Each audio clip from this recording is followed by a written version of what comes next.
All right, so great to be here. So today I'm going to talk to you about our work at NASA. The work I do at NASA falls under Earth science. So this is and I'll talk to you what that means. Earth science is the component of understanding our home planet across all the different components that form our planet. So that includes the land, the ocean, the atmosphere, the ice, and of course, us. And part of what I do is to try to understand how humans are interacting with the Earth system. And our work at the agency focuses on understanding how small disturbances that are caused either by humans, by our cities, by our industry, how all these different things connect with each other, and how that ultimately affects the entire planet as a whole. We're also focused on trying to maximize the use of satellites and the data that comes from satellites to improve life here on Earth. Now, one of the things I get asked a lot is, how do you become an Earth system scientist? You know, it's not like you grow up in the middle of the 1980s in Puerto Rico and say, Abuela, I want to be an Earth system. Doesn't work like that, right? So I want to go spend a few seconds talking to you about my upbringing in Puerto Rico. I grew up in the city of San Juan, the capital. I was part of a very large Catholic family. I had 21 cousins. This is my cousin Joel over in the town of Ajuntas, the central mountain town, the coffee-growing region of Puerto Rico. This is my alma mater, the University of Puerto Rico, Mayagüez. And this is my mom, and that little kid there with the diapers is my brother, who I like to poke fun of. Those are Huggies. And unlike me, Jojo is actually a real doctor. And he actually cures people. And my grandma used to remind that, you're just the paper doctor, Miguel. He's the real doctor. So anyways, we're standing over the rocks in the Bay of Lajas in La Parguera. And this is just an image of taken from an airborne instrument of Lajas before and after Maria. And so we're here to talk about Maria. That'll be at the end of my talk. What I want to concentrate a little bit on is how do I get myself into studying disasters and climate change and all these other areas underpinning Earth science, and especially focusing on the data and the value that data provides across many different sustainable development and urban arenas. So anyway, so that's kind of the talk. And by the way, this is Jojo at Dr. House of Puerto Rico. I mean, the guy's like super popular. And so anyways, one of the things that I was taught as a young child in Puerto Rico is that we might be this little stretch of land in the world, but what counts is your identity, the people of Puerto Rico, our unique culture, our music, our food, of course, the fact that we value culture and value our sense of interactions with nature, and how you have to respect nature, because nature has a way to self-correct itself. And so these are things that kind of, it created my interest in earth science in the context of how do we interact with nature, and ultimately, how do we study ourselves within this planet? And how do we go about doing that from a scientific standpoint? So what I'm going to do today is I'm going to show you some measurements that we take from NASA satellites. This is the answer to Earth system science. You need to have measurements over very long periods of time, and you need to use space as a unique vantage point where you can really study the Earth as a system. And one of the measurements that we take are measurements during the night to study our city. So this is a short video.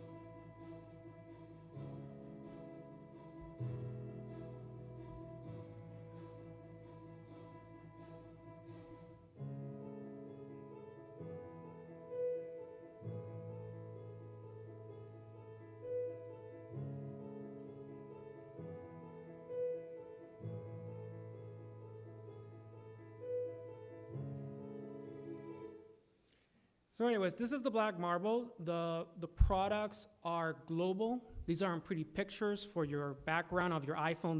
This is actual data. This is data that's collected every single day. And these measurements, as you can see, are really getting us at that human element of our system science.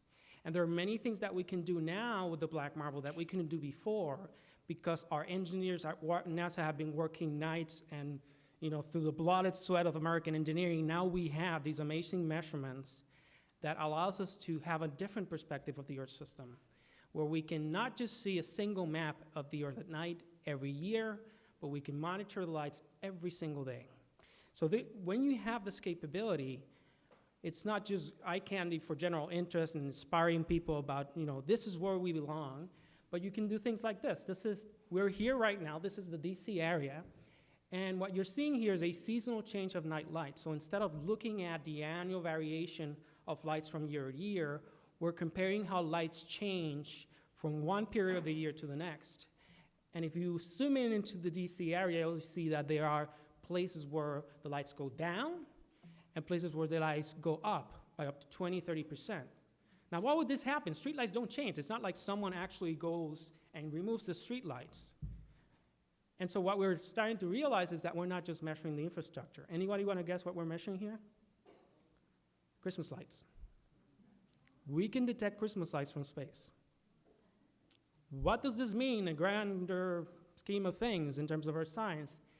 It means that for the first time in science, we're able to map cities differently. We're not just mapping the buildings from imagery. We're not just mapping the height of buildings. We're mapping the energy behaviors of the city's inhabitants, behaviors that are driven by cultural norms and values and statuses.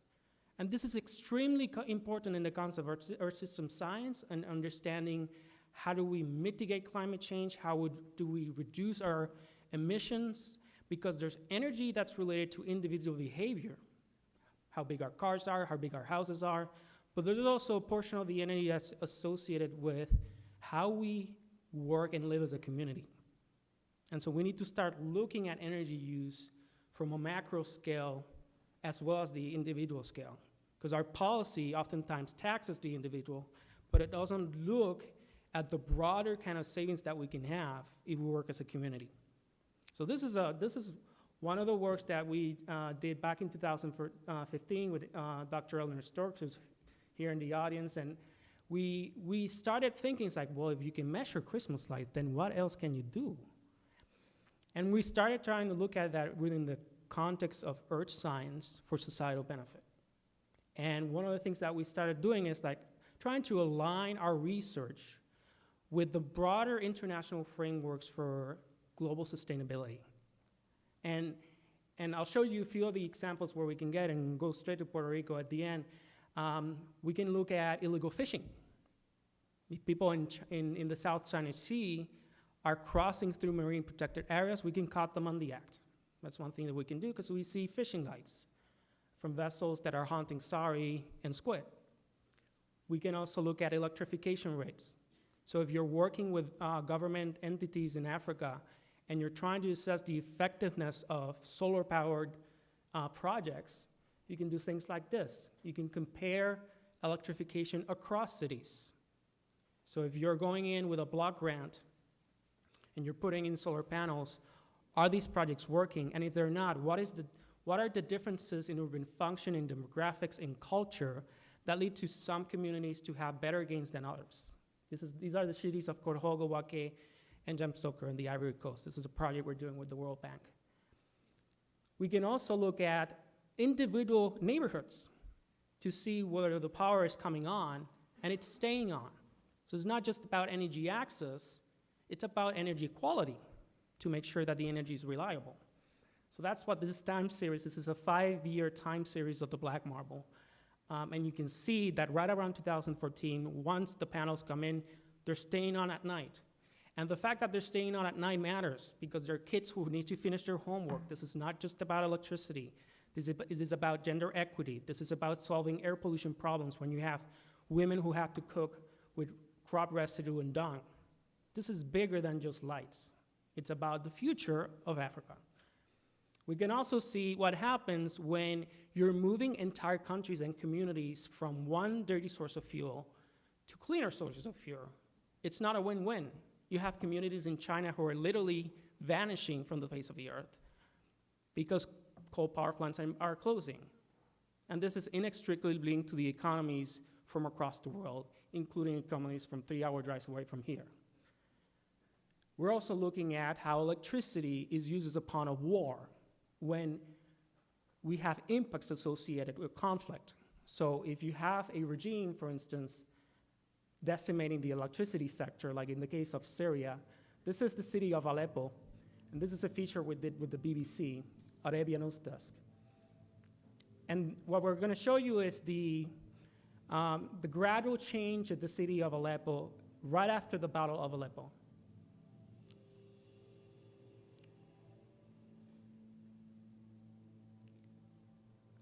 And again, the takeaway here is that when people and the infrastructure is gone, people will begin to move because there's lack of basic services.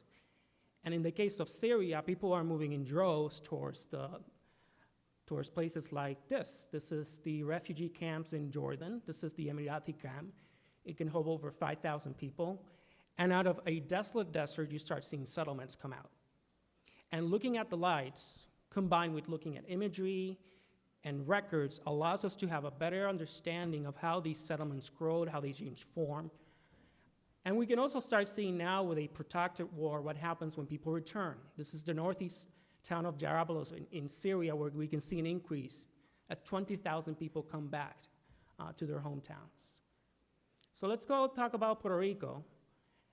In the case of Puerto Rico, we see a complete parallels to Syria in the context of the energy sector.